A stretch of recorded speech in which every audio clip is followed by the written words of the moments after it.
Welcome to Science Tree channel. Today's topic is ionic bond from class 9th, chapter number 4.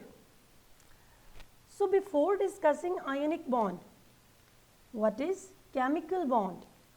A chemical bond is defined as a force of attraction between atoms that hold them together in a molecule.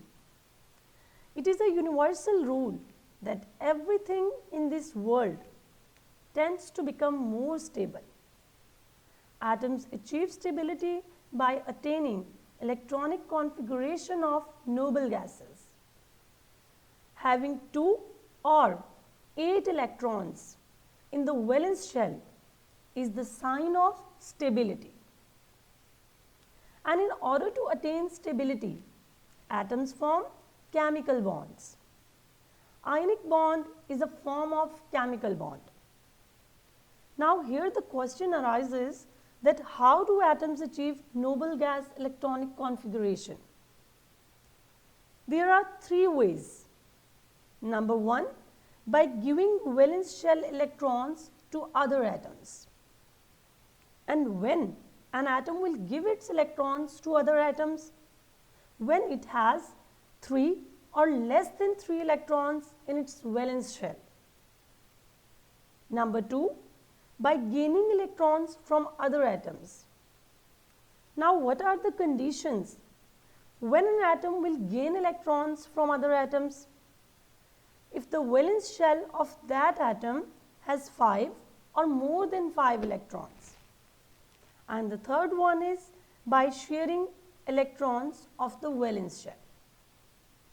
Here we will discuss about ionic bond, which is formed by the complete transfer of electron from one atom to another atom. Whenever a bond forms by the complete transfer of electron is known as ionic bond. And complete transfer means that one atom is ready to give its electron and the other atom is ready to welcome that electron. So that is known as ionic bond. Sodium chloride is an example of ionic bond which is included in your syllabus. Now here sodium belongs to group number 1 and chlorine belongs to group number 7A. And you all know it very well that group number is representing number of electrons present in the valence shell. To attain electronic configuration, they will lose and gain electrons. Like here, if I talk about sodium, sodium atomic number is 11. To put them into the subshells, S can get 2 and P can get 6. Now here 1s2, 2s2, 2p6, it's gonna be 10. And the remaining 1 electron will be entered into 3s. And 3s will be the valence shell of sodium, which will take part in bonding. Now chlorine. Atomic number of chlorine is 17. To put all these electrons in the subshells, we will get 7 electrons in the valence shell. Here 3 shell is the valence shell. Now I have told you before, if an atom has less than 3 electrons in its valence shell, it will loses its electron. And if an atom has more than 5 electrons in its valence shell, it will gain an electron. So here 1 electron of sodium will be taken by chlorine, and this is the complete transfer of electron. In this way, in valence shell of chlorine, the number of electrons will be 8. So now it achieves stability. And in case of sodium, when 1 electron removes from the valence shell, so now 3s subshell will not be more remain behind. So in remaining electronic configuration, the number of electrons in sodium will be 6 plus 2, 8 plus 2, 10. So in this way, it will achieve noble gas configuration of a noble gas. What is Dupret rule and octet rule? When an atom has 2 electrons in its outermost shell, it achieves stability and it follows Duplet rule. And when an atom has 8 electrons in its valence shell,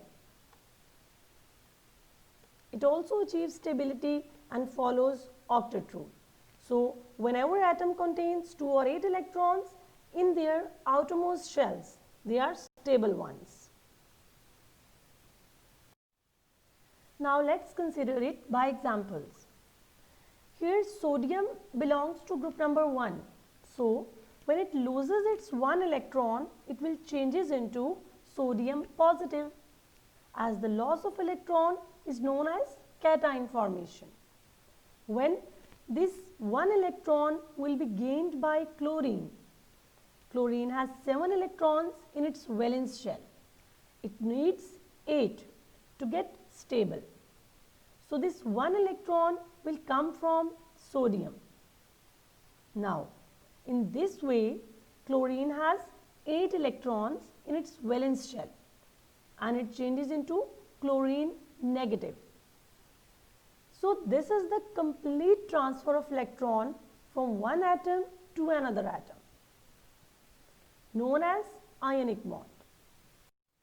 If you want to memorize that ionic bond forms between which atoms, you just have to remember these 5 points.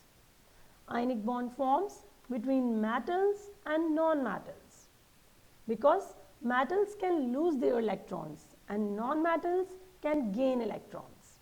So, there is a complete transfer between cations and anions. Again, the loss of electron is a cation formation and gain of electron is an anion formation. Between electropositive and electronegative elements. Electropositive elements are those elements which can lose their electrons, and electronegative elements are those elements which can gain electrons. Oxidation and reduction processes. Elements which undergoes oxidation can lose their electrons, and elements which undergoes the process of reduction can gain electrons. So, definitely they are able to form ionic bond. And last but not the least, group number 1 and 2 has 1 or 2 electrons in their valence shells. So, definitely they will lose their electrons. And if I talk about group number 16 and group number 17, they have 6 or 7 electrons in their valence shell, and they will get 1 or 2 electrons from group number 1 and group number 2 to complete their octet shell. So, in this way, ionic bonds form from the left side of the periodic table to the right side of the periodic table, between metals and non-metals. Thank you so much. For more videos, keep watching.